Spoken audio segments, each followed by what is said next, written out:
These challenges, in our opinion, seem to have overwhelmed our security institutions. The governors are supposed to be the state security officers of their state. There is need for us to at least engage the traditional rulers. We need to do something about our porous borders. We have to own it from the unit level to the ward level to the local government to state. Mr. President, the importance of today for us is for us to take action. Those in favor say aye. Those against say nay. The ayes have it.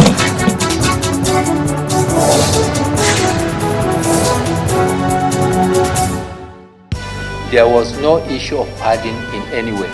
Senate absolves Ministry of Humanitarian Affairs of budget padding allegation. Vote buying or vote selling is criminal. And Senate President speaks against vote trading in the coming 2023 elections. Hello and welcome to Inside the Senate. In the program this week, we bring reports on the third reading of the Administration of Criminal Justice Bill, alongside the consideration of other very important and salient issues. The Minister of Humanitarian Affairs was also before the Committee on Special Duties. All of these, as well as a courtesy call on the Senate President, are contained in the program this week. I am Hussaina Amina Aboki.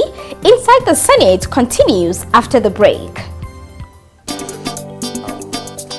The Senate to send a message to the President to reap opportunities from that. To raise a matter of urgent public importance. And we are aware that when this particular motion comes up for a longer term development, arise to second the motion. Those in favor of this prayer say aye. Those against say nay. The ayes have it.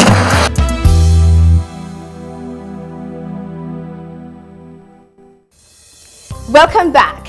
Amongst the tasks performed by the Senate on Wednesday, the 30th of November 2022, was the consideration of the report of the Committee on Judiciary on the Administration of Criminal Justice Act 2015, Repeal and Reenactment Bill 2022.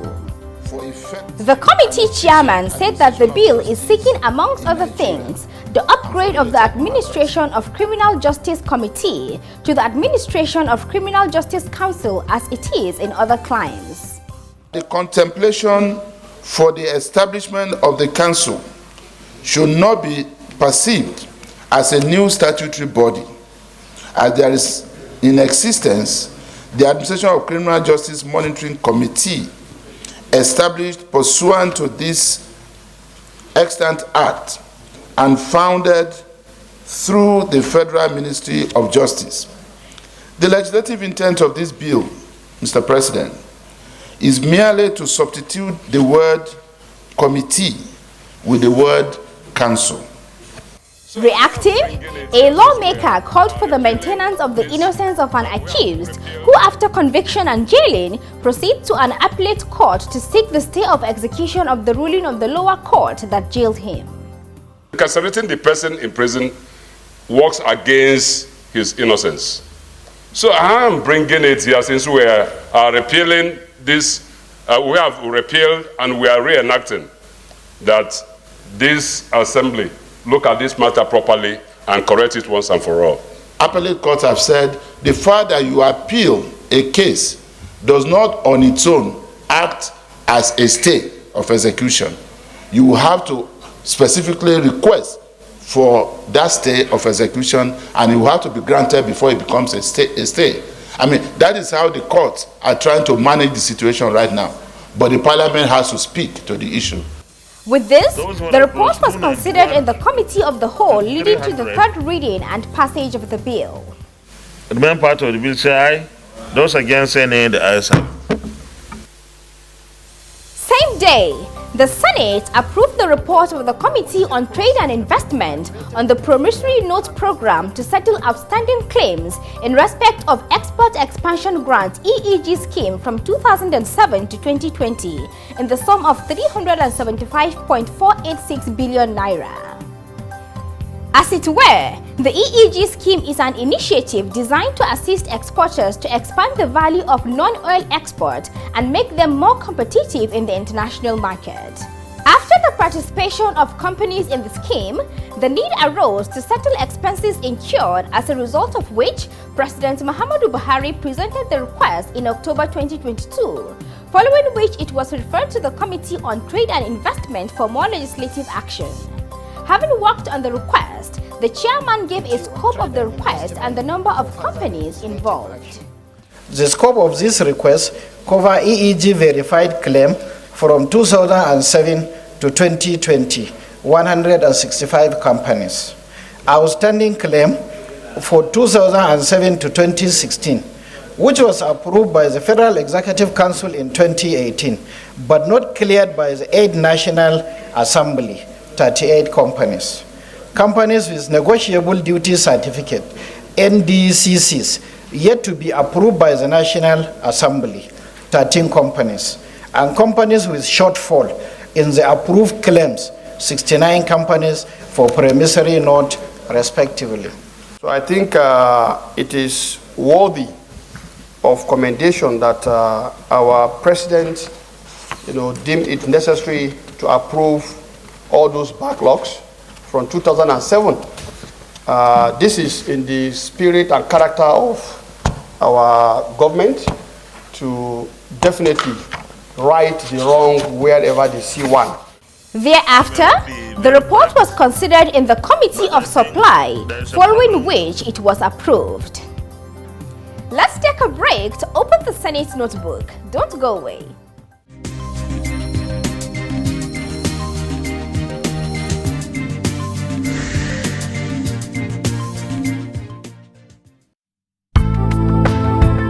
Referral is the forwarding of a draft bill to a committee under which purview its subject matter falls. This is so that the committee can carry out more legislative action on it. Irrespective of who or where the bill originates from, such actions are taken after the second reading of the bill. The committee is given a period within which to work on the bill and report its findings to the Senate.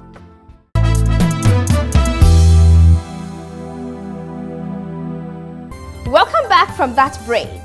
Last week, the Senate passed the 2022 budget of the Federal Capital Territory (FCT), following the consideration of the report of the Committee on the Federal Capital Territory (FCT), which worked on it. For a report on this and other deliberations in the chamber, let's take this next report as compiled and presented from our studio. In accordance, Mr. President, with Section 62, the chairman of the committee disclosed the FCT 2022 budget proposal as follows. Total proposal 607.952 billion naira as against 2021, which stands at 329.963 billion naira. Personnel cost 76.569 billion naira as against 2021, which stands at 74.323 billion naira. Overhead cost 139.199 billion naira as against 2021, which stands at 188.466 billion naira. Capital expenditure 393.182 billion naira as against 2021, which stands at 240.5 billion naira. He spoke on priority projects targeted for execution by the 2022 budget in the territory. city maintenance, education, roads, water within the territory and satellite towns, city cleaning, rehabilitation and construction of public buildings, transportation of services to include Abuja rail mass transit.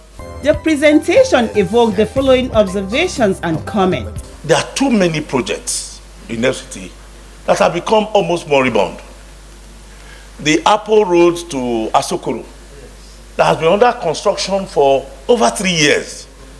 And I can imagine that such projects should be given priority. In furtherance to that, they should do more in terms of guiding the ministry to properly, as much as possible, make sure that the capital expenditure, capital side of the budget is well implemented. And with this, the report was considered clause by clause in the Committee of Supply leading its passage. Those against say nay, that is have it. Earlier on Tuesday, the 29th of November 2022, the Senate received several letters from President Muhammadu Buhari seeking the consideration of several bills. Amongst them were National Park Declaration Order 2022, seeking to establish 10 new national parks, National Library of Nigeria Establishment Bill 2022, seeking to establish and monitor the National Library of Nigeria and strengthen its statutory function, as well as the National Social Investment Agency Establishment Bill 2022, seeking to provide a legal and institutional framework for the establishment of the agency to empower and assist the poor and vulnerable in Nigeria. Federal Produce Inspection Service Establishment Bill 2023, seeking to provide for the inspection and enforcement of quality standards for commodities intended for export from Nigeria at port of shipment. While I hope that the request will receive the usual expeditious consideration of the Senate, please accept, distinguished Senate President, the assurances of my highest consideration. Yours sincerely, Muhammadu Buhari. Same day, the Senate considered the report of the Committee on Foreign Affairs on the confirmation of the nomination of Dr. Suleiman Aga Afipo for appointment as Commissioner representing Southeast Zone at the National Hajj Commission of Nigeria, Nat'l. The report was presented by the Chairman, Senator Muhammad Adamu Bulkachua, alongside their observations and recommendations. That the nominee possesses the requisite academic qualifications as well as wide-ranging experiences to the Commission to be Commissioner at the National Hajj Commission of Nigeria, NACO. As a result, the report was considered in the Committee of the Whole, after which the question was put.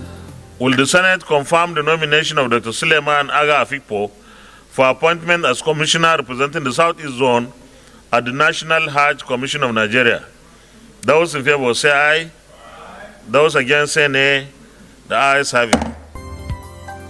Moving on, several bills passed by the House of Representatives seeking the establishment of various institutions received the concurrence of the Senate. However, one of the bills, the Federal University of Sports Afuze Edo State Establishment Bill, was stood down following some senators' allegations that the House of Representatives has been inactive in the consideration of similar bills transmitted to it for concurrence. For instance, there is a bill that we passed in this chamber in December last year, and it was forwarded to the House of Representatives. Up to date, that bill has not been considered. The bill of University of Sports Ebonyi State was passed by this Hello Chambers since last year. I don't have the exact date myself, and it was forwarded to House of Reps for concurrence. But since then, it has not come back to these chambers. It means the working relationship between us and them is no longer down. So I am moving that we have to step this one down for the leadership to look into it. I also agree with you that there should have been concurrence on that bill since it has been there for a long time. So because of that, I think we will step down the consideration of this particular bill for further legislative engagement between the two chambers. As a result, the bill was stood down. Welcome back. The Senate Committee on Special Duties on Thursday, the 1st of December 2022, hosted the Minister of Humanitarian Affairs, Disaster Management and Social Development, Sadia Umar Farouk. Let's take the report alongside others as compiled and presented from our studio.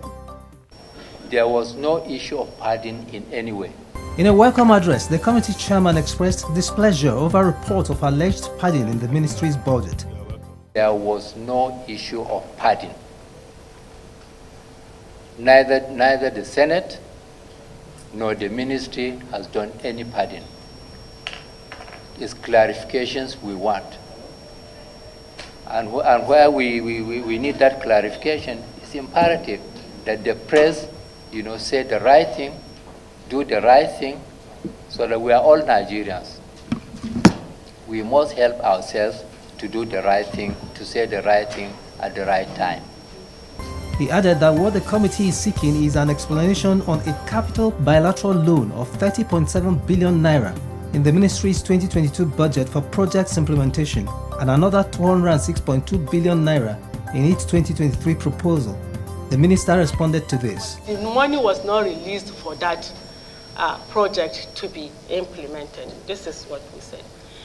That is the 30 billion naira you're talking about. And then on the 206, I have mentioned here, when we saw it last week, we didn't understand what it was meant for.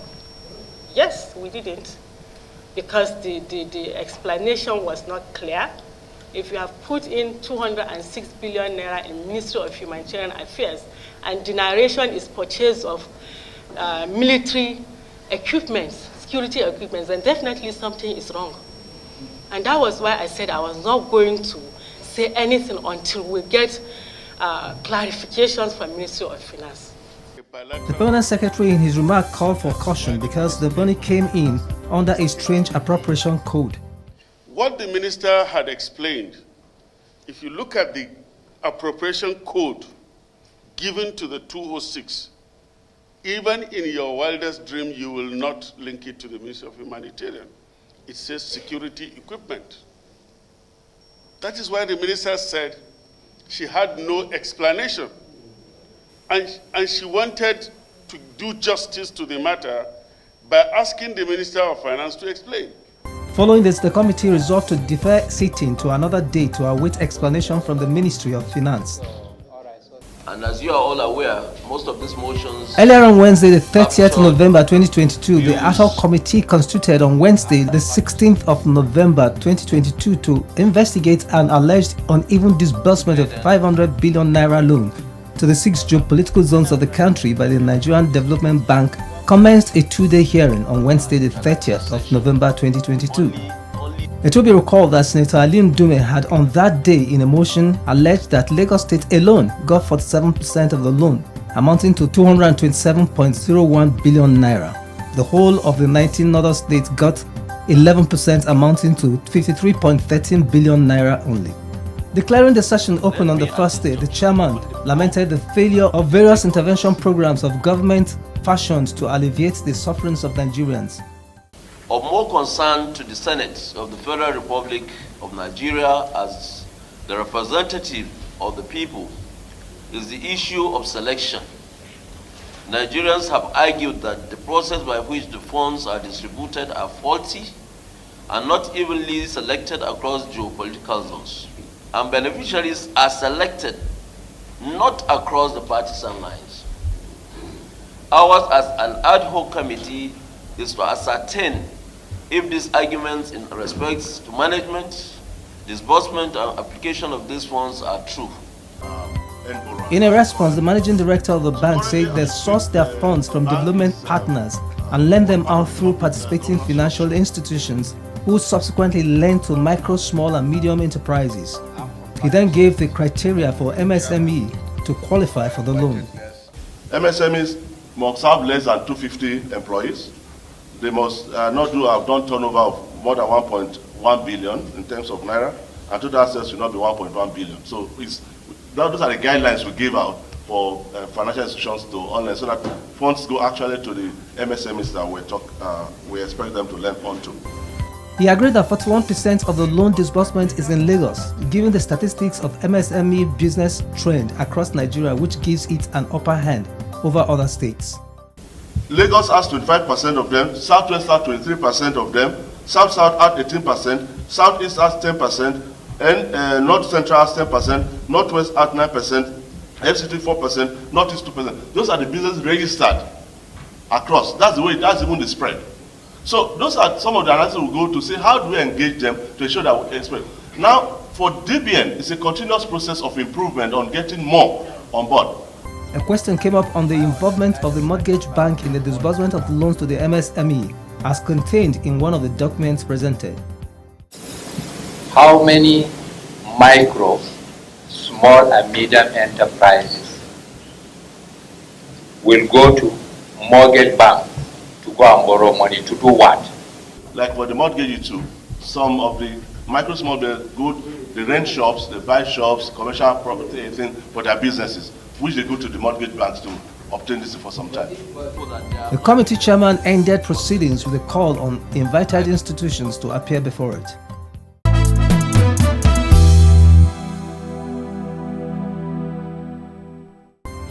Those were reports from the committee rooms. Meanwhile, Senate President Ahmad Lawan has called for the education of the citizenry against vote buying and selling right from their formative years. He made the call when he hosted the polling unit ambassadors of Nigeria on a courtesy call to his office on Wednesday, the 30th of November 2022. We need to educate people right from maybe primary school. Why is our civic education? Students should grow up to know that vote buying or vote selling is criminal. So we need to work on both fronts. While we arrest and prosecute those that are involved in both buying and selling, we should also ensure educating. In his speech, the Ambassador General of the group, Captain Deba Suleiman, lamented that as presently constituted in the voting process, the voter lacks confidentiality and is exposed to political agents capable of enticing him into selling his vote. And we said, sir, if we need to cover this vote buying, we must provide a window blind to cover, though we say our electoral system is open secret ballot system. But yes, we can provide a window blind to cover that part of it where people goes in there. So when a man goes in there to cast his vote on the ballot paper, nobody should see him. And we also gave the second option that provide an envelope inside the cubicle so that when you cast your vote on the ballot paper inside the cubicle, put it in the envelope. Then come outside the cubicle and put it in the ballot box. Any man or woman who is caught bringing his ballot paper not inside the envelope from the cubicle is already a crime, must make it a crime, so that we can cut down on this vote buying. Highlight of the visit was the presentation of a red flag to the Senate President to signify his no vote buying and no vote selling stance in the 2023 election. Our profile segment is next. Stand by for our Senator of the Week.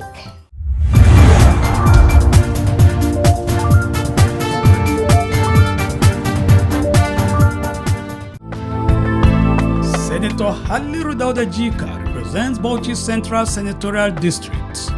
Born in Bauchi in 1976, he attended Sardauna Memorial College, Kaduna for his West African School Certificate, WASC. He also attended Kaduna Polytechnic, Kaduna for a National Diploma in Civil Engineering in 2003. Senator Halliru Jika joined politics and was elected Honorable Member, Bauchi State House of Assembly, representing Darazo, Ganjua State Constituency. There, he served 2 terms and rose to the position of Speaker. In 2015, he was elected to the House of Representatives to represent Darazo, Ganjua Federal Constituency under APC. In 2019, he contested and won election to the Senate to represent Bauchi Central Senatorial District under APC, serving 2 terms from 2015 to 2019 and from 2019 till date. He recently decamped to the NNPP. He is currently the Chairman, Senate Committee on Police Affairs and a member of several other committees. His legislative interests include agriculture, education, and youth and women empowerment.